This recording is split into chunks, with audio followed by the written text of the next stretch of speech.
When I first sat down with Josh Trank to hear about the story and what was going to happen, I didn't have any preconceived notions of what these characters go through or anything. So it was sort of it was a really fresh way of finding out about the comics and about which story we were going to tell. There aren't that many women in superhero films, and so when one comes along, for me, because I love those kind of movies, I definitely was excited about the chance to play her. I was more excited about the chance to play her after hearing, Josh's take on it, and because I'm more interested in really grounded films that are super raw and dark.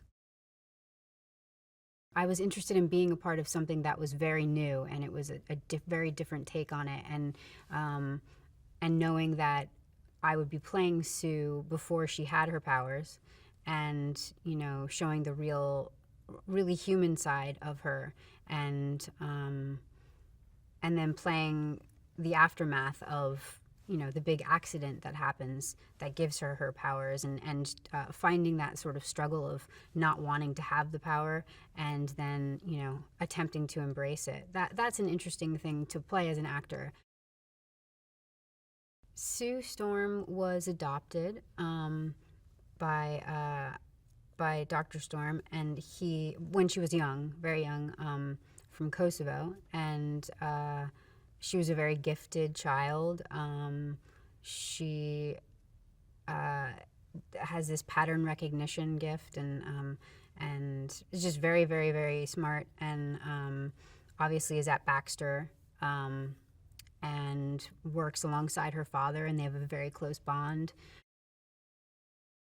Sue's first impression of Reed is that he's just another kid who happens to be very smart, and she's impressed by that, but not that impressed because she's surrounded by people like that at Baxter, Victor being one of them as well. And so she's just sort of she's very focused on her work, and not boy crazy at all. Isn't really a typical teenager in that way. So that was kind of a nice thing to sort of be playing against whatever connection and chemistry Reed and Sue have.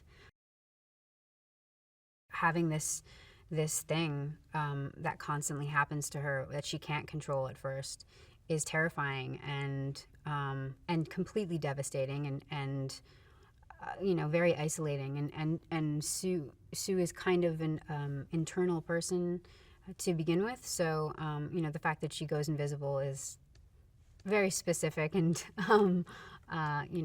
something that stems from, I think, just her childhood and other things as well. Once we all realize that we are our strongest together when we were working together, as cheesy as that sounds, it's true. They all become much stronger when they can do things together. And that's another thing that you sort of learn growing up.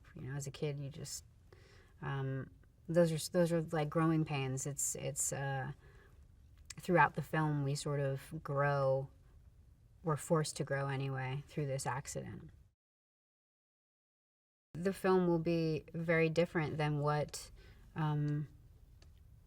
people expect it will be, and hopefully it will be very grounded and moving, and people will connect to it, on a human level, and so I mean, watching something that's fantastical is always, I think, fun, but it's not really worth it if you can't relate to the characters and relate to their experiences and their growth, and so hopefully people can connect with that.